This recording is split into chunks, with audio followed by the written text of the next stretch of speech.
느헤미야 7장 5절부터 38절 말씀입니다.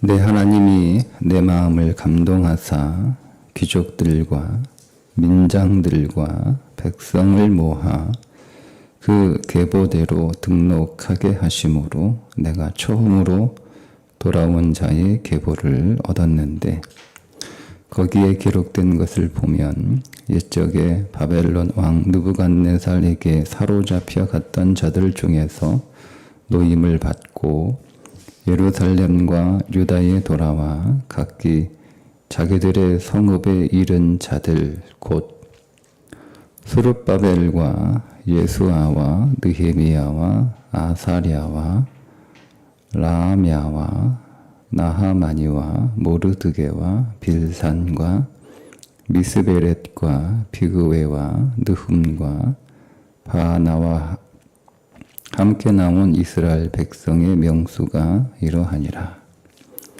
바로스 자손이 2172명이요 스바다 자손이 372명이요 아라 자손이 652명이요 바한 모압 자손 곧 예수아와 요압 자손이 2818명이요 엘람 자손이 1254명이요 사뚜 자손이 845명이요 삭게 자손이 760명이요 빈누이 자손이 648명이요 무베 자손이 628명이요 아스가 자손이 2322명이요 아도니감 자손이 667명이요 비그웨 자손이 2067명이요 아딘 자손이 655명이요 아델 자손 곧 히스기야 자손이 98명이요 하슴 자손이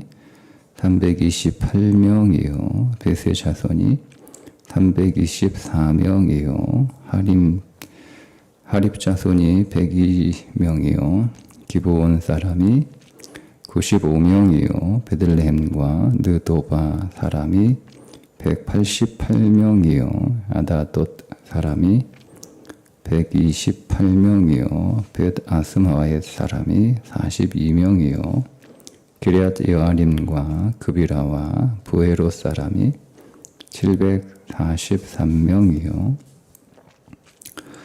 라마와 게바 사람이 621명이요 믹마스 사람이 122명이요 베델과 아이 사람이 123명이요 기타 느보 사람이 52명이요 기타 엘람 자손이 1254명이요 하림 자손이 320명이요 여리고 자손이 345명이요 로드와 하딧과 오노 자손이 721명이요 스나 자손이 3930명이었느니라.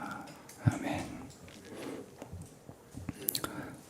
바벨론 1차 그러니까 1차 포로 기간, 바벨론으로 포로로 잡혀갔던 사람들이 이제 바벨론에서 살다가 이제 페르시아가 나라가 바뀌죠. 고레스 칙령에 의해서 1차로 귀환했던 사람들의 명단을 지금 적고 있는 거예요. 예.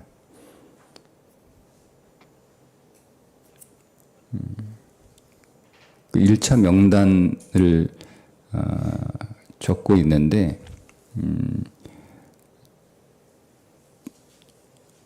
7절부터 24절은 지파별 명단이에요. 지파별. 그 지파별 계보죠. 지파별 명단을 이렇게 적어요. 그리고 25절부터 38절은 어느 지파 사람인지 잘 몰라요. 그러니까 오랫동안 그 이방 땅에 살고 있다 보니 내가 어느 지파 사람인지 잘 몰라요. 그래서 앞에 7절부터 24절까지는 자기 지파가 어느 지파인지 내가 어느 지파에 속했는지를 명확하게 알고 있는 사람들을 이제 쭉 그 지파별로 족보를 만들어서 쭉 이렇게 기록을 하는 거고, 그런데 자기가 어느 지파에 속한 일은 잘 모르는 사람들은 지역에 살고 있는 사람들, 기브온 지역에 살고 있는 사람들 중에 지파가 확실히 뭔지 모르는 사람들은 그 사람들은 이제 기브온 지역에 살고 있는 사람들이 몇 명, 베들레헴에 살고 있는 사람들이 몇 명, 이렇게 여리고에 살고 있는 몇 명 이렇게 살고 있는 거예요. 이렇게 해서 첫 번째 1차 포로 귀환했던 사람들을 다시 명단을 쭉 이렇게 확인해서 그 족보를 만들고 있는 그런 작업인데, 일단은 지파별로 개수를 하고, 그 다음에 그 지파가 정확하지 않은 사람들은 지역별로 개수를 해서 기록하고 있는 내용입니다. 왜 성벽 종수가 끝나고 난 뒤에 90년 전 일이거든요. 90년 전에 돌아왔던 사람들이에요. 근데 에스라가 이미 다 이것을 정리를 해놨어요. 여러분, 에스라에 똑같은 내용이 나오는데 비교해 보시면 크게 차이가 안 나요.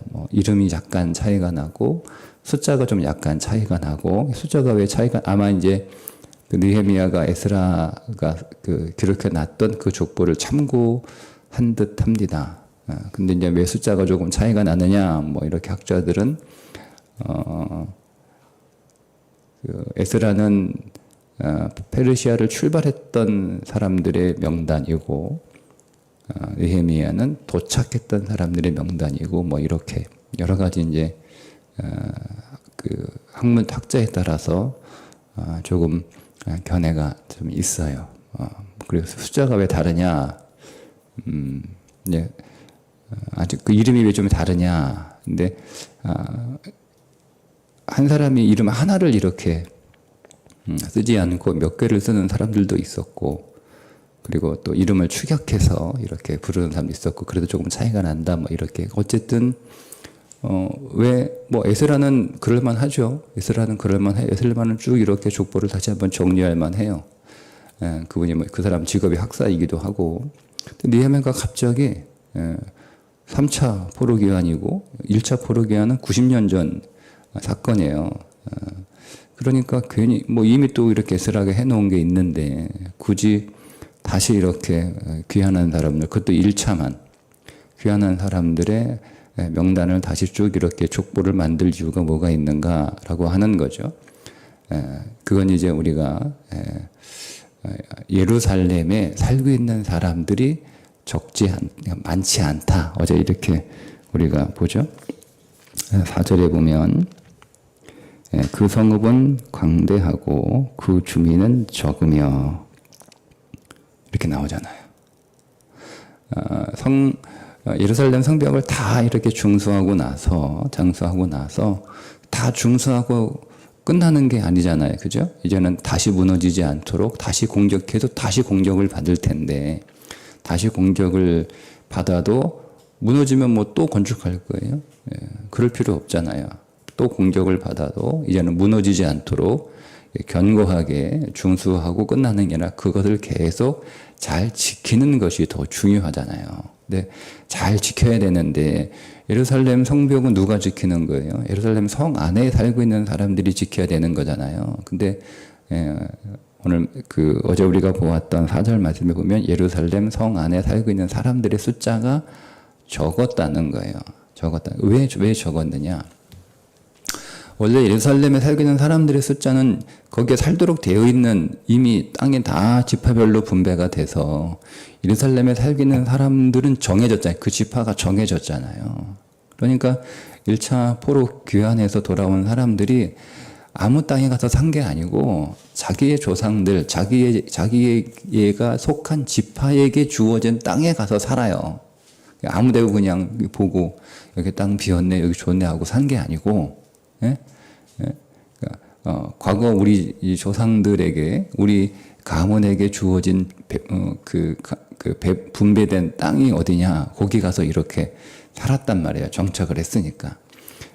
그리고 근데 그러면 예루살렘에도 이제 분배된 지파들이 와서 살았을 거 아니에요. 그런데 예루살렘 성벽은 공격을 자주 받은 거예요. 자주. 거기다가 성벽까지 다 무너졌으니 방비가 안 되는 거예요. 그러면 성벽을 다시 세울 수 있는 여건도 안 되고, 예? 거기서 자기 그 지파에게 분배된 지역이기 때문에 거기서 살긴 살아야겠는데 계속 이렇게 적들로부터 이방 사람들로부터 계속 이렇게 공격을 받으니 편하게 살지 못하는 거예요. 그래서 사람들이 흩어집니다. 그래서 예루살렘이 원래 살아야 될 지파들이 살지 않고 다 이렇게 흩어져 가는 거예요. 그래서 그 성에 사람들이 적었던 거예요. 자, 이제 52일 만에 다시 와서 그 성벽은 51일 만에 건축을 해서 다시 중수가 됐지만 오래전부터 중수를 계속 하려고 시도를 하다가 계속 무산된 거였잖아요. 그래서 이제 결국 오랜 세월 끝에 성벽이 다 중수가 됐어요. 중수가 다 됐으면 이제 말씀드린 것처럼 이제 성을 지켜야 되는데 사람이 없는 거예요. 그래서 3절에 뭐라고 말합니까?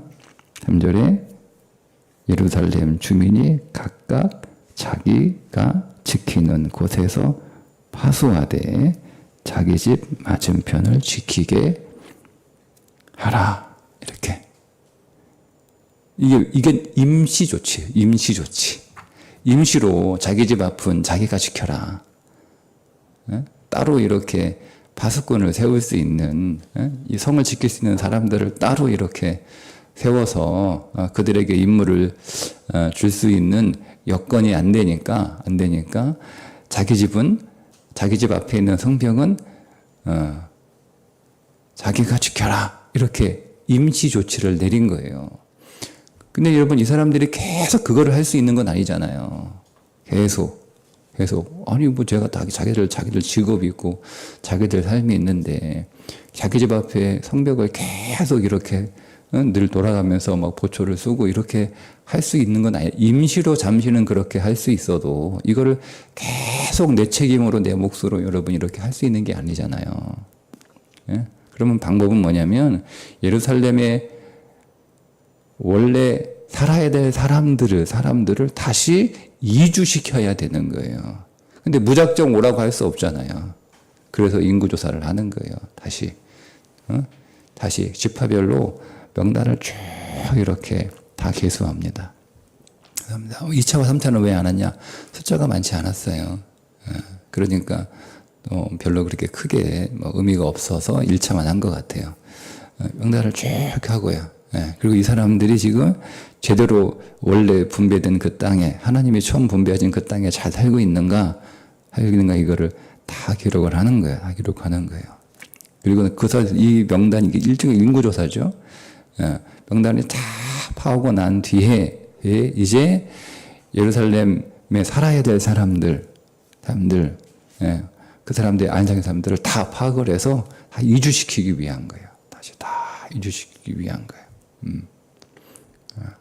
그래야 이제 예루살렘 성에 사람들이 많아지게 되고, 사람들이 많아지게 되면 이제 그 성을 지킬 수 있는 그 일들을 줄 수가 있는 거죠. 그래서 그 성을 잘 이제는 무너진 것을 다시 중수하는 삶이 아니라 무너지지 않도록 그걸 잘 지키는 그런 삶을 살아갈 수가 있게 되는 거죠. 이걸 이제 우리 삶 속에 적용을 해야 되는데, 여러분, 우리가 느헤미야처럼 52일 만에 어떤 우리에게 특별한 일을 계기로, 우리가 더 교회다워야 되고, 내가 더 성도다워져야 되고, 그리스도인이 지켜야 될 이 거룩한 선을 많이 세상에 밟고 들어왔는데, 우리도 이 선을 밟고 세상으로 나갔는데, 이 선이 심해졌어요. 이 거룩의 선을 다시 선명하게 회복해야 되는데 하고, 이게 이제 영적 부흥을 계기를 마련해서 선이 회복이 됐어요. 선이 뭐 부흥회를 하든 뭐 신앙 회복 운동을 하든 뭐 이렇게 해서 그 선이 선명하게 회복해서 이거는 교회가 해야 되는 일이고 또 이건 교회가 하지 않아야 되는 일이고 이거는 성도가 이렇게 살아야 되는 것이고 우리가 성도가 살 마땅한 삶은 살지 못하고 우리가 해삼과 구별없이 살았구나라고 오늘 우리의 삶도 다 이렇게 해서 성을 견고하게 다시 이렇게 세워놨어요. 그리고 나서 여러분 이제 그 성이 무너지지 않도록 여러분 우리가 이 성을 잘 지켜야 될 거 아니에요. 그죠? 근데 이 성이 예루살렘 성이잖아요. 근데 여러분 어제 제가 잠깐 말씀드린 것처럼 성전의 문과 성전의 문을 지키는 레위인들이 성벽의 문을 지키도록 했단 말이에요. 문지기로. 근데 이거는 첫 번째 이유는 인원이 너무 인구가 적어서 레위인들에게 그 일을 맡겼다라고 하는 의미도 있지만 그러나 영적인 의미는 느헤미야는 성전과 성벽을 구분하지 않았다는 거예요. 그러니까 느헤미야의 머릿속에는 성전만 스룹바벨이 와서 다시 세운 그 스룹바벨 성전만 성전이 아니고 예루살렘 성 전체를 성전으로 본 거예요. 그래서 레위인들을 성전 문지기로 세운 거죠. 그러니까 이 느헤미야의 머리 안에는 마음 안에는 우리가 우리의 삶 전체가 하나님 앞에 예배드리는 성전이어야 한다는 거죠. 우리가 교회 와서 드리는 이 교회만 하나님을 예배하는 성전이 아니고 우리의 가정도 성전이고 우리의 일터도 성전이어야 되는 거예요. 내가 교회 안에서만 신자인 게 아니라 내가 우리 집에 가서도 신자이어야 되고 내가 일터에 가서도 내가 신자이어야 하는 거예요. 그래서 그런 메시지로 그런 영적인 이해로 성전 문지기였던 레위인들을 성벽 문지기로 이렇게 파송을 해서 성벽 문지기로 사역을 하게 했던 것인 거죠. 여러분 오늘 우리가 우리의 거룩을 이제 우리가 어떤 영적인 계기를 가지고 어떤 뭐 특별한 시간을 가지고 부흥회를 하든 뭐 어떤 기간을 정해서 뭐 올 한 해는 우리가 영적으로 회복하고 거룩을 회복하는 해입니다. 뭐 이렇게 운동을 해서 그렇게 우리 안에 어떤 거룩이 회복되는 일들이 가지고 난 뒤에 그 다음 우리가 이제는 이게 무너지지 않도록 여러분 우리가 계속 잘 지켜야 될 거 아니에요. 그죠? 그러니까 근데 임시적으로 막 이렇게 그때 이렇게 지키는 게 아니라 상시 이 거룩한 서이 무너지지 않도록 이제 견고한 어떤 시스템을 만들어내야 되는데 첫 번째 해야 될 게 뭐냐면 예배를 회복하는 거예요. 그러니까 내 삶 가운데 지금 내가 하나님 앞에 드리는 예배가 온전한 예배, 하나님을 온전히 경배하고 하나님을 온전히 찬송하고 하나님께 온전히 영광을 돌리는 그 살아있는 예배를 내가 드리고 있는가를 여러분 정경하셔서 내 삶이 예배 중심으로 지금 예루살렘이 많이 비어 있으니까 그 예루살렘 사람들 이주시킨다는 이야기는 유대 땅 전체의 중심이 예루살렘이라는 거예요. 그 예루살렘에 있어야 될 사람들이 없는 거예요. 그러니까 중심의 역할을 하고 있지 못하는 거죠. 그래서 그 중심의 역할을 제대로 할 수 있도록 그 중심에 있어야 될 사람들을 다시 불러 모으는 거거든요. 그러니까 오늘 우리의 삶의 중심이 뭐냐는 거죠. 내 삶의 중심이 뭐예요? 그게 예배입니다. 예배. 그러니까 내 삶의 중심은 예배인데 그 예배가 여러 가지 이유로 인해서 그 예배가 중심 역할을 하지 못하는 거예요. 오늘 우리는 예배를 위해서 오늘 월요일이잖아요. 우리는 예배를 위해서 한 주간을 살아가는 거예요. 그래서 여러분 우리가 이 한 주간의 삶을 성공하지 못하면 실패하면 우리가 다음 주일 드리는 예배를 실패합니다. 그리고 오늘 우리가 어제 예배를 드렸잖아요. 그 오늘 우리가 어제 예배를 드린 목적이 뭐냐면 한 주간의 삶을 잘 살기 위해서요. 그래서 우리가 어제 예배를 성공했으면 이 한 주간의 삶도 성공 갑니다. 이게 예배 중심이에요. 그러니까 오늘부터는 예배를 향해서 살아가는 거고 어제는 예배로부터 출발하는 거예요. 항상 이게 예배 중심이에요. 그러니까 항상 오늘 우리가 일주일 동안 월, 화, 수, 목, 금, 토 이렇게 살아가면서 항상 우리 마음에는 예배, 내가 돌아오는 주일날 28일날 드릴 예배를 항상 마음에 두고 내가 그 하나님 앞에 교회에 와서 예배당에서 드릴 그 예배를 항상 마음에 그리고 내가 하나님이 기뻐하시는 예배자로 살아야지 내 온 삶을 하나님 앞에 드리는 단 하루만 하나님 앞에 가지고 가서 하나님 앞에 드리는 그 예배 삶이 아니라 오늘도 오늘 내가 살았던 이 삶도 내가 하나님 앞에 예물로 돌아온 28일 주일날 가져가야 되는데 그때 가져갈 수 있는 삶을 살아야지. 내일 화요일도 이 하루의 삶도 내가 하나님 앞에 가져갈 수 있는 삶으로 살아야지. 이렇게 해야 되는 거예요. 그게 예배 중심의 삶이에요. 근데 이 예배 중심의 이런 예배 중심의 삶이 온전하게 회복이 돼야 내 삶의 거룩이 더 이상 무너지지 않는 거예요. 그래서 자기의 삶을 잘 이렇게 조사를 해야 되는 거예요. 내가 예배 중심의 삶을 살아야 되는데 과연 지금 나는 어떤 삶을 살고 있는가? 여러분 우리의 삶을 여러분이 잘 이렇게 쭉 펼쳐놓고 삶을 하나하나 다 조사하셔야 됩니다. 그래서 내 삶이 예배에 집중될 수 있도록 내 삶의 중심에 예배가 있을 수 있도록 내 삶을 다시 점검해 하는 일이 필요한 거예요. 그래서 내 삶은 잘 자기 위치에 있는가를 봐야 되는 거죠. 내가 내 삶의 일취들이 내 시간들은 제 위치에 있는가? 내가 하루의 삶에 여러 가지 해야 할 일과들을 쭉 보면서 이게 마땅히 있어야 할 그 위치에 있는가? 이걸 여러분 다 보셔야 되는 거예요. 삶을 다 재편하셔서. 그래서 내 삶이 온전히 예배에 집중될 수 있도록.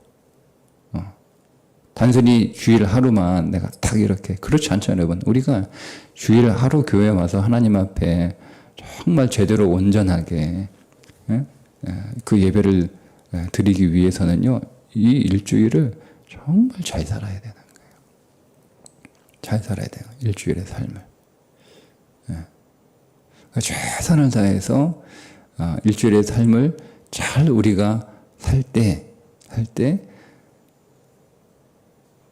남아있는 게 내가 해야 할 일을 남겨놓으면 주일에 와서 예배를 드리면 또 그게 늘 마음에 걸리잖아요. 만약에 학생으로 예를 들자면 월화수목금토 6일 동안 자기가 해야 할 공부를 잘 해놓는 거예요. 근데 어떻게 하다 보니 해야 할 게 남아있는 거예요. 숙제가 남아있든지 뭐 공부가 남아있든지 남아있어요. 그러면 어떻게 돼요?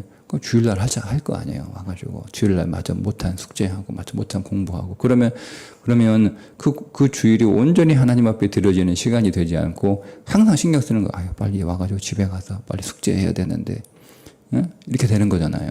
그러니까 내가 주일 하나님 앞에 온전하게 예배를 드리기 위해서 그래서 마음을 하나님 앞에 다 이렇게 집중해서 드리기 위해서 나는 월화수목금토 6일 동안 공부를 다 해놔야 돼. 다 해놔야 돼. 이게 예배자예요. 열심히 남겨놓을 거 아니에요. 그러면 해야 할 공부들을 6일 동안 딱 이렇게 배분을 할 거 아니에요. 월요일은 이거 해야 되고 화요일은 이거 해야 되고 그죠? 그러면 여러분 그 일을 하루를 잘 일과를 보내기 위해서 낭비되는 게 없을 거 아니에요. 근데 없어. 목표가 삶의 목표가.